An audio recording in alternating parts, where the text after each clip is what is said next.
Hello नमस्कार, जय हिंद दोस्तों। स्वागत है आप सभी लोगों का इनफाइनाइट एकेडमी के ऑनलाइन स्टडी प्लेटफॉर्म पर। आज हम डिस्कस करने जा रहे हैं जियो पॉलिटिक्स। जियो पॉलिटिक्स का एक बहुत ही महत्वपूर्ण टॉपिक जो इस समय पूरी दुनिया में छाया हुआ है कि अब क्या होगा आगे। रसिया और यूक्रेन का जो वॉर था, इसे पहले इन्वेजन बताया जा रहा था, लेकिन यह पूरी तरह से वॉर का रूप ले चुका है। शुरुआत में सभी को लग रहा था कि रसिया बहुत ही आसानी से यूक्रेन को कैप्चर कर लेगा, लेकिन यूक्रेन ने सभी की बातों को गलत ठहराते हुए बहुत ही अच्छे से अपोज कर रहे हैं रसिया को। और देखिए, आपको समझना होगा इसमें अमेरिका का बहुत ही बड़ा रोल है शुरू से लेकर एंड तक। और आज भी अमेरिका छिपे हुए तरीके से रसिया को बर्बाद करना चाहता है। इसको हम डिस्कस करेंगे आगे, लेकिन सबसे पहले बात करते हैं रसिया और यूक्रेन के वॉर की। तो 5वां दिन है आज वॉर का, और पूरी दुनिया ने मिलकर लगा दिया है स्विफ्ट बैन। अब सबसे पहले आपको जानना होगा क्या होता है स्विफ्ट बैन। देखिए, स्विफ्ट एक बैंक होता है जिसका सिस्टम होता है, यह कोई फंड नहीं देता है, ये ग्लोबल पेमेंट सिस्टम है। यह एकमात्र सिस्टम है जिसके द्वारा पूरे दुनिया में लेन देन को देखा जाता है। यह एक्सपोर्ट और इंपोर्ट दोनों तरह को बैन कर दिया है पूरी दुनिया ने। स्विफ्ट बैंक से स्विफ्ट सिस्टम से रसिया को बाहर कर दिया है, जिसकी वजह से अब उसकी इकोनॉमी बहुत ही बुरी तरह से गिरने वाली है। और आपको देखना होगा कि अमेरिका, जो कि खुलकर सामने नहीं आ रहा है कि रसिया के खिलाफ है, लेकिन वह पूरी कोशिश कर रहा है कि रसिया को बर्बाद कर दे, और वह इस मूवमेंट को ख़त्म कराने के लिए बहुत ही ज़्यादा कोशिश कर रहे हो। आपको समझना होगा कि रसिया और यूक्रेन का जो मामला है वह पूरी तरह से अमेरिका और नाटो का बनाया हुआ है।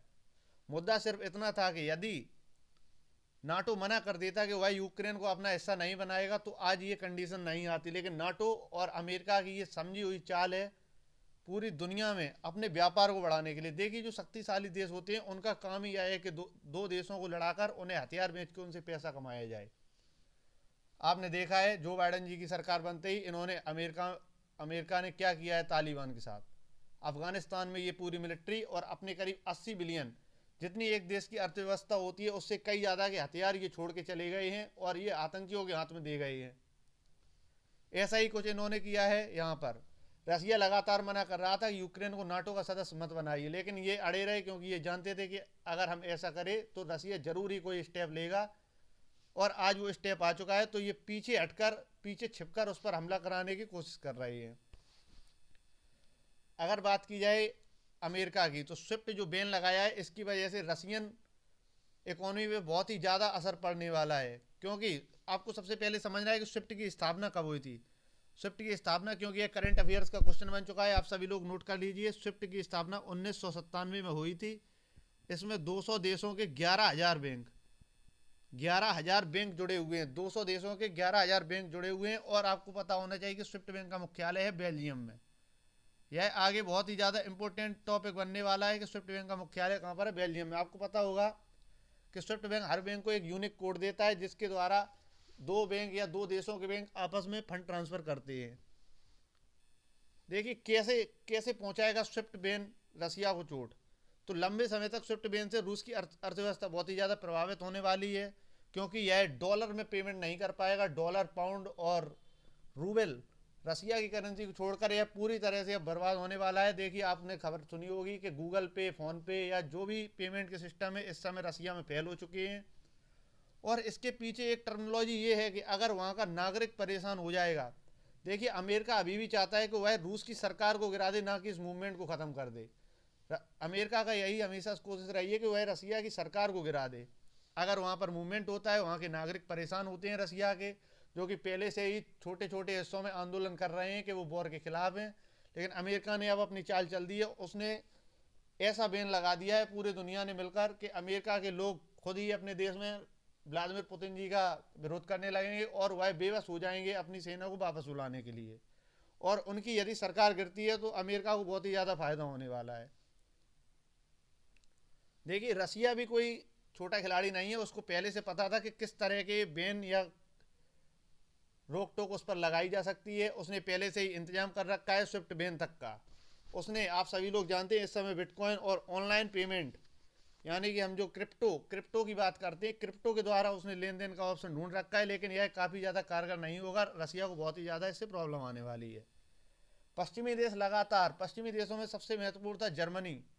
जिसकी रसिया के साथ अभी एक गैस पाइपलाइन डाली गई थी, जिसके लिए वह लगातार मना कर रहा था कि रसिया पर मत लगाइए स्विफ्ट बैन, क्योंकि जर्मनी, नीदरलैंड या ऐसे देश हैं जहाँ पर रसिया की गैस से घरों को गर्म किया जाता है, वहाँ पर ज़्यादा सर्दी रहती है, इसलिए उन्हें गर्मी देने के लिए रसियन गैस का प्रयोग होता था। और बिलियन ऑफ डॉलर का यहाँ पर नुकसान होगा यदि ये स्विफ्ट बैन पूरी तरह से लग जाता है जर्मनी को, क्योंकि जर्मनी और रसिया ने अभी गैस पाइपलाइन का समझौता किया हुआ था।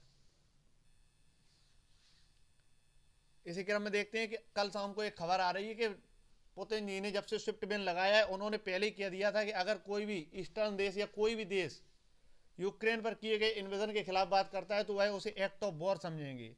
देखिए, रसिया को भी नहीं पता था कि इतनी ज़्यादा प्रॉब्लम उन्हें फेस करनी पड़ेगी। उनकी कैलकुलेशन के खिलाफ यूक्रेन ने शुरू कर दिया है केमिकल वॉर, जिसकी किसी को अंदाजा नहीं था। केमिकल वॉर शुरू कर दिया है यूक्रेन ने, जिससे बहुत ही ज़्यादा विषम परिस्थिति आ गई है रशियन सैनिकों के सामने। वह समझ नहीं पाए क्या होगा, और यूक्रेन दावा कर रहा है कि उन्होंने 4300 ट्रूप्स यानी 4300 सैनिक को मार दिया है, 27 प्लेन गिरा दिए हैं, 26 helicopter, 146 tank, 706 armoured personnel carrier, जो गाड़ियां होती हैं बहुत ही ज़्यादा बस्तरबंद गाड़ियां जिन्हें हम कहते हैं। तो इस तरह के नुकसान की रसिया ने सोचा भी नहीं था कि यूक्रेन इतना ज़्यादा प्रभावी हो जाएगा। और देखिए, इसका एक बहुत ही महत्वपूर्ण कारण है कि यूक्रेन के राष्ट्रपति हर जगह जा रहे हैं, हर जगह से मदद मांग रहे हैं। और पूरी दुनिया, आपको पता होगा कि जब से दूसरे विश्व युद्ध के बाद जर्मनी ने कभी भी किसी देश को अपने हथियार नहीं बेचे हैं, युद्ध वाले देशों को जहां से युद्ध होने की संभावना है, लेकिन पहली बार जर्मनी ने भी यूक्रेन को अपने हथियारों को बेच दिया है। करीब बताया जा रहा है 10 बिलियन के हथियार दिए हैं, और अमेरिका ने तो 600 बिलियन का एक मेगा पैक लॉन्च किया है यूक्रेन को हथियार देने के लिए। अब पुतिन क्या कर रहे हैं? पुतिन ने इस समय कर दी है घोषणा कि अगर ऐसा नहीं होगा तो मेडिकल इमरजेंसी, जिसके दो अर्थ निकाले जा रहे हैं कि क्या रसिया करने जा रहा है एक न्यूक्लियर अटैक।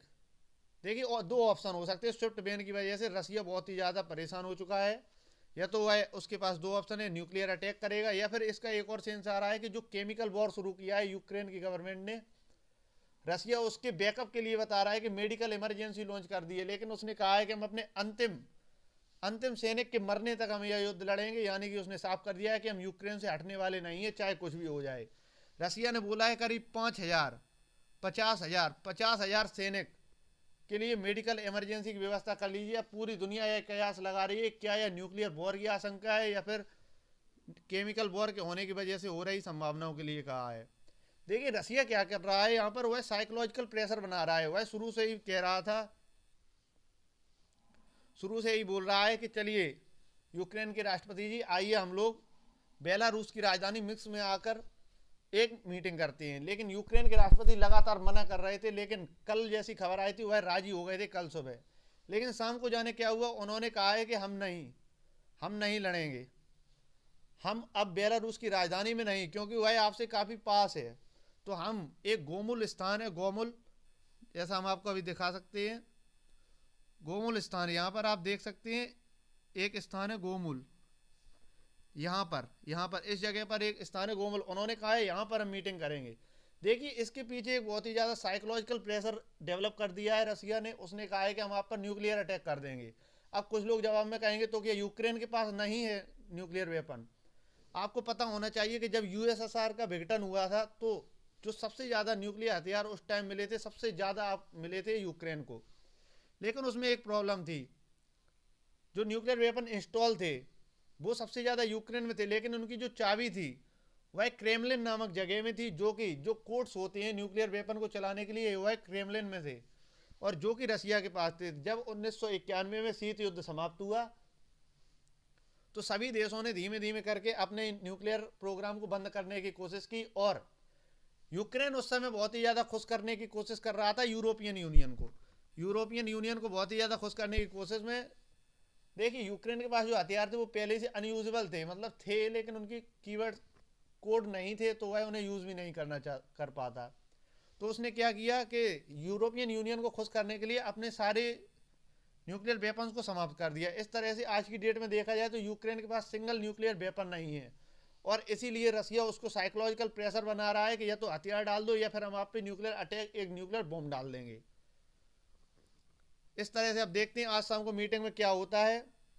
देखिए यहाँ पर यूक्रेन के राष्ट्रपति का यहाँ पर ट्वीट भी आया है कि पूरी दुनिया, इमैनुअल मैक्रोन जो कि फ्रांस के राष्ट्रपति हैं, वह हमको फ्रंट लाइन से हथियार दे रहे हैं और हमारे बार को सपोर्ट कर रहे हैं और हमको ज़्यादा से ज़्यादा सपोर्ट किया जा रहा है। देखिए उनको पूरी दुनिया से हथियार मिल रहे हैं, तो रसिया के लिए ये बिल्कुल भी सरल नहीं होने वाला है यह युद्ध। अगर बात की जाए कि इंडिया के साथ ये यूक्रेन ने कल रात में बहुत ही गलत किया है, क्योंकि इंडिया ने एब्सटेन कर दिया। यूएनएससी में जो मीटिंग हुई है 15 सदस्य होते हैं, आपको पता होना चाहिए यूएनएससी में 15 सदस्य होते हैं, जिनमें से 5 सदस्य परमानेंट मेंबर और 10 अस्थायी टेम्पररी मेंबर्स होते हैं। देखिए वैसे अगर इंडिया यस या नो कोई भी वोट करता कोई फर्क होने वाला नहीं था, क्योंकि रसिया ने कर दिया है इसमें वीटो। आपको पता होना चाहिए जो 5 देश होते हैं उनके पास होती है वीटो, लेकिन 2 देश इंडिया और चाइना, और आपको एक चीज़ बहुत ही ज़्यादा सरप्राइज करेगी, यूएई, जो अभी तक रसिया के खिलाफ इतना ज़्यादा प्रोएक्टिव नहीं था, लेकिन कल रात को यूएई ने भी एब्सटेन कर दिया। यानी कि 3 देश इंडिया, चाइना और यूएई, इन तीनों ने एब्सटेन कर दिया है। मतलब इन्होंने कहा है ना तो हम यूक्रेन के साथ हैं ना रसिया के साथ हैं, हम बिल्कुल शांति चाहते हैं, यह इनका जवाब है। लेकिन 12 सदस्यों की हाँ की वजह से अब यह मुद्दा चला गया यूएन जनरल असेंबली में। देखिए जनरल असेंबली अब बहुत ही ज़्यादा पूरी दुनिया के हर देश के सामने अब परेशानी आ जाएगी। अभी तक ये परेशानी सिर्फ इंडिया फेस कर रहा था, लेकिन अब पूरी दुनिया के सारे देश यह परेशानी फील करेंगे, क्योंकि या तो वो यस करेंगे तो वो रसिया के खिलाफ हैं और नो करेंगे तो वो अमेरिका के खिलाफ हैं। यह एक खुला ऑप्शन बन चुका है कि या तो आप रसिया के साथ हैं या आप अमेरिका के साथ हैं। देखिए होने वाला इससे कुछ नहीं है। यूएन जनरल असेंबली में अगर 170 प्लस, जो कि बहुत ही मिरेकुलस और लग रहा है कि इतनी वोटिंग हो जाएगी रसिया के खिलाफ, लेकिन उससे होने वाला कुछ नहीं है, क्योंकि रसिया ने हर चीज़ के लिए अपने आप को प्रिपेयर कर रखा है। आपके लिए एक बहुत ही महत्वपूर्ण जानकारी है। देखिए यूक्रेन एक तरफ इंडिया से मांग रहा है सपोर्ट, कि हम उनको सपोर्ट करें, जो कि जिसने हमेशा हमारे देश का विरोध किया है, चाहे वो परमाणु हमला, परमाणु परीक्षण हो या फिर कोई भी चीज़ हो, XYZ कोई भी मुद्दा हो, यूक्रेन ने हमेशा भारत का अपोज किया है। लेकिन आज वो मदद मांग रहे थे और भारत का हर नागरिक उनके लिए सिंपैथी रख रहा था। लेकिन कल रात को एक मुद्दा हुआ है कि यूक्रेन की फोर्सेस ने इंडिया के जो स्टूडेंट्स, हमारे स्टूडेंट्स वहाँ पर फंसे हुए हैं, बॉर्डर क्रॉस करते टाइम उनके साथ बर्बरता दिखाई है और उन्हें परेशान किया जा रहा है, मार रहे हैं कि उनको इंडिया नहीं जाने देंगे।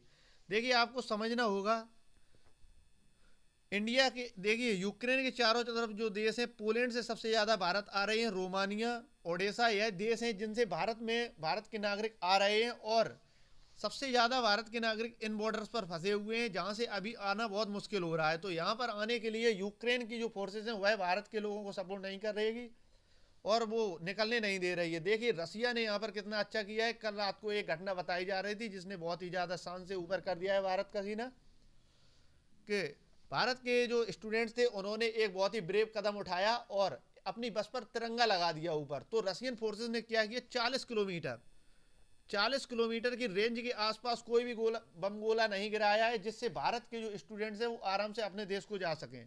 देखिए यूक्रेन का ये डबल माइंडेड गेम चल रहा है कि भारत से सपोर्ट भी चाहिए और भारत के नागरिकों को ये फंसा कर रखना चाहते हैं, जिसके लिए भारत इनका सपोर्ट करे। तो हम लोगों को समझना होगा कि अमेरिका और यूक्रेन ये क्या करना चाहते हैं। यह भारत को लड़ाना चाहते हैं रसिया के साथ। बाकी हम सभी लोग देखते हैं आगे क्या होता है। बने रहिए आप लोग हमारे साथ, और अगर आपको ये इन्फॉर्मेशन पसंद आई है तो प्लीज़ लाइक, शेयर और सब्सक्राइब जरूर करें और इसे ज़्यादा से ज़्यादा शेयर करें। Thank you. जय हिंद, जय भारत। और दुनिया में हो रही सभी क्राइसिस के लिए हम सभी लोग विनम्र संवेदना रखते हैं और सभी के भलाई की दुआ करते हैं। जय हिंद, जय भारत।